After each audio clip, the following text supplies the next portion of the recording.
सफलता तुम्हारे कदम चूम लेगी। न हो साथ कोई अकेले बढ़ो तुम, सफलता तुम्हारे कदम चूम लेगी। सफलता तुम्हारे कदम चूम लेगी। सफलता तुम्हारे कदम चूम लेगी। नमस्कार। Thought of the day. शिक्षा का ध्येय है एक खाली दिमाग को खुले दिमाग में बदलना, अर्थात education purpose is to replace an empty mind with an open one.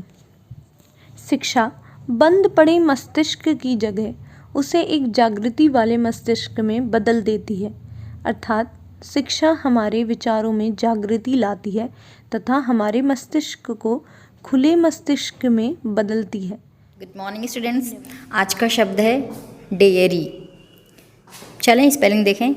DAIRY, dairy. इसका हिंदी अर्थ होता है दुग्धशाला या गौशाला, अर्थात जहाँ दूध इकट्ठा किया जाता है और उससे मक्खन, पनीर आदि उत्पाद बनाए जाते हैं, उस जगह को हम डेयरी बोलते हैं। इस वर्ड को सेंटेंसेस में कैसे यूज़ किया जाता है, चलो एग्जाम्पल में करके देखें। I seldom eat dairy products, मैं शायद ही कभी डेयरी उत्पादों को खाता हूँ। A dairy cow is a useful animal, एक डेयरी गाय एक उपयोगी जानवर है। ओके बच्चों, थैंक यू। सुप्रभात। इतिहास के पन्नों से आज ही सन 1829 में वायसराय लॉर्ड विलियम बेंटिक ने भारत में सती प्रथा पर रोक लगाई थी। Lord William Bentinck Bharatiya Samaj से तमाम बुराइयां खत्म करने के हिमायती थे और उन्होंने कन्यावध की कुप्रथा का भी अंत किया था। सन 1884 में आज ही भारत के पहले राष्ट्रपति डॉक्टर राजेंद्र प्रसाद का जन्म बिहार के जीरादेई गांव में हुआ था। धन्यवाद। Good morning everyone. और अब प्रस्तुत है आज का विशेष। प्रतिवर्ष 3 दिसंबर को विश्व विकलांगता दिवस मनाया जाता है। संयुक्त राष्ट्र संघ ने 3 दिसंबर 1991 से प्रतिवर्ष अंतर्राष्ट्रीय विकलांग दिवस मनाने की स्वीकृति प्रदान की थी। यह दिवस शारीरिक रूप से अक्षम लोगों को देश की मुख्य धारा में लाने, उन्हें सहयोग देने के लिए जन सामान्य को प्रोत्साहित करने और उनके आसपास के वातावरण को सक्षम बनाने के उद्देश्य से किया जाता है। भारत में 14.9 करोड़ पुरुष और 11.8 करोड़ महिलाएं विकलांगता से पीड़ित हैं। इनमें 70% लोग ग्रामीण क्षेत्रों में रहते हैं। भारत में विकलांगों से संबंधित योजनाओं का क्रियान्वयन सामाजिक न्याय एवं अधिकारिता मंत्रालय के अधीन होता है। संगम योजना का संबंध भारत में विकलांगता से संबंधित है। धन्यवाद। नमस्कार, प्रस्तुत है आज की प्रश्नोत्तरी। आज की प्रश्नोत्तरी में भौगोलिक उपनाम। पहला प्रश्न है पवित्र भूमि। पवित्र भूमि जेरूसलम।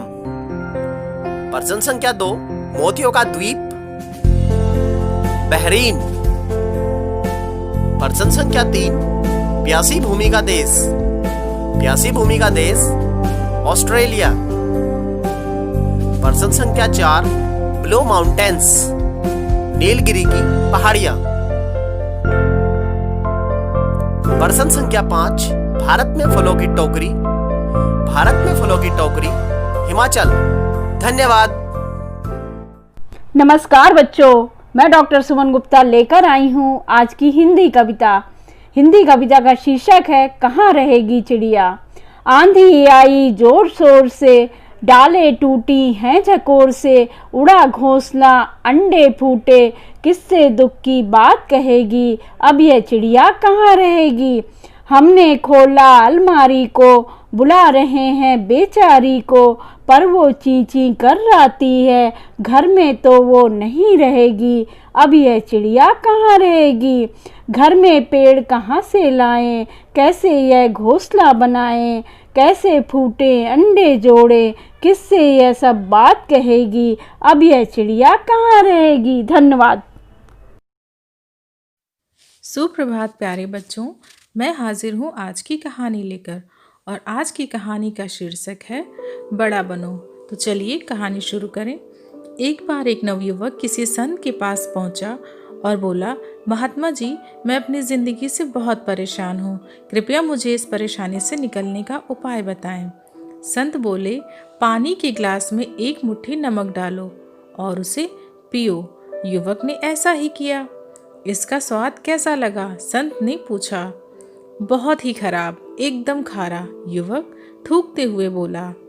संत मुस्कुराते हुए बोले, एक बार फिर अपने हाथ में एक मुट्ठी नमक ले लो और मेरे पीछे पीछे आओ। दोनों धीरे धीरे आगे बढ़ने लगे और थोड़ी दूर जाकर स्वच्छ पानी से बनी एक झील के सामने रुक गए। चलो अब इस नमक को पानी में डाल दो, संत ने निर्देश दिया। युवक ने ऐसा ही किया। अब इस झील का पानी पियो, संत बोले। युवक पानी पीने लगा। एक बार फिर संत ने पूछा, बताओ इसका स्वाद कैसा है? क्या अभी भी तुम्हें यह खारा लग रहा है? नहीं, ये तो बहुत मीठा है, बहुत अच्छा है, युवक बोला। संत युवक के बगल में बैठ गए और हाथ थामते हुए बोले, जीवन के दुख बिल्कुल नमक की तरह हैं, न इससे कम न ज़्यादा। जीवन में दुख की मात्रा वही रहती है, बिल्कुल वही, लेकिन हम कितने दुख का स्वाद लेते हैं यह इस बात पर निर्भर करता है कि उसे हम किस पात्र में डाल रहे हैं। इसलिए जब तुम दुखी हो तो सिर्फ इतना कर सकते हो कि खुद को बड़ा कर लो, ग्लास मत बने रहो, झील बन जाओ। इसलिए बच्चों, यदि हमारे पास सकारात्मक ऊर्जा की अधिकता है तो जीवन में आने वाली छोटी मोटी समस्याएं हमारा कुछ नहीं बिगाड़ सकती हैं। हमेशा बड़ा सोचो और बड़ा बनो। धन्यवाद। आज जन जागरूकता का विषय है समय निष्ठा या समय की पाबंदी। बच्चों, समय निष्ठा सफलता की चाबी है, क्योंकि वह व्यक्ति जो समय के मूल्य और अर्थ को नहीं समझता वह अपने जीवन में कभी भी सफलता प्राप्त नहीं कर सकता। समय निष्ठा एक ऐसा गुण है जिसे बचपन से ही विकसित करना अति आवश्यक है। जो व्यक्ति समय का महत्व जानते हैं वो बहुत अनुशासित जीवन जीते हैं। उन्हें परिवार और समाज में बहुत सम्मान मिलता है और वह सभी कार्य सफलतापूर्वक करते हैं। तो बच्चों, आप सभी इस आदत को अपनाइए। समय से उठिए, नित्य कर्म कीजिए, समय पर विद्यालय जाइए, समय पर भोजन करिए, समय पर पढ़िए, समय पर खेलिए और समय पर सो जाइए। अगर आप ऐसा करेंगे तो निश्चित ही सफलता आपके कदम चूमेगी। धन्यवाद। आप सभी को संजीव शर्मा का नमस्कार। आप देख रहे हैं प्रेरणा सूची से जुड़े हुए लर्निंग आउटकम के संबंध में कार्यक्रम, जिसमें हम प्रतिदिन एक एलो कोड को लेकर ERAC गतिविधि आपके साथ साझा करते हैं। आज का हमारा एलो कोड है H402, कक्षा 4, विषय हिंदी। आज हम बात करने वाले हैं सुनकर समझने और प्रतिक्रिया देने के तारतम्य में। कल हमने छोटे पाठ और छोटे पैरा की बात की थी। आज हम बड़े पाठ और भाषण के संदर्भों को अपने अर्थों में व्यक्त कर पाते हैं। इस लर्निंग आउटकम पर आज हम देखने वाले हैं कि इसे प्राप्त करने के लिए हम कक्षा शिक्षण के दौरान किस प्रकार की गतिविधि करा सकते हैं। यहाँ दी गई गतिविधि एक उदाहरण मात्र है। ऐसी ही अन्य गतिविधियाँ शिक्षक अपने कक्षा शिक्षण में और शिक्षण योजनाओं में साझा कर सकते हैं। आइए देखते हैं आज की गतिविधि। साथियों, आप सभी जानते हैं कि जब हम सामान्य भाषा से अलग हटते हुए कुछ चिन्हों के माध्यम से अपनी बात कहते हैं अथवा प्रस्तुत करते हैं, उन्हीं को हम टेली मार्क्स या टेली चिन्ह कहते हैं। यहाँ ये बहुत आवश्यक है कि हम छात्रों से कुछ प्रश्न करें। ये प्रश्न कुछ इस तरह से हो सकते हैं कि आज सुबह आपने कितनी रोटी खाई थी, या आपके बैग में कितनी किताब और कितनी कापियाँ हैं, या आपके घर में कितने सदस्य बड़े और कितने छोटे अर्थात बच्चे हैं। जब छात्र आपके इन प्रश्नों का उत्तर दे रहे होंगे तो इनके उत्तर चिन्हों के रूप में अथवा चित्र के रूप में बोर्ड पर अवश्य लिखते चलें। और साथ में उनकी संख्या को भी स्पष्ट करें। अब छात्रों से कहें कि जो कुछ भी बोर्ड पर लिखा गया है उनकी समझ में क्या आया है, एक एक कर अपनी बात कहने का अवसर छात्रों को दें। छात्र जब अपनी प्रस्तुति दे रहे होंगे तो निश्चित रूप से कुछ जगह गलतियां भी होंगी। जहां छात्र स्पष्ट नहीं कर पा रहे हैं वहां पर छात्रों की मदद करें और उनको चिन्हों का अर्थ अथवा चित्रों का अर्थ स्पष्ट करें। पुनरावृत्ति के दौरान आप फिर से उन चीज़ों को स्पष्ट करें और ये बताएं कि जब हम चिन्हों अथवा चित्रों के माध्यम से अपनी बात कह रहे होते हैं तो इन्हीं को हम टैली मार्क्स कहते हैं। आप देखेंगे कि अब छात्र और बेहतर तरीके से समझने लगे हैं। आप प्रश्नों को और रोचक बना सकते हैं। गतिविधि को रोचकपूर्ण बनाने के लिए आपकी और छात्रों की सक्रिय भागीदारी की बहुत अधिक आवश्यकता है। तो अपनी पूरी सक्रियता के साथ हासिल करें लर्निंग आउटकम्स को और लक्ष्य हासिल करें प्रेरणा लक्ष्यों का। कराते रहें गतिविधियां।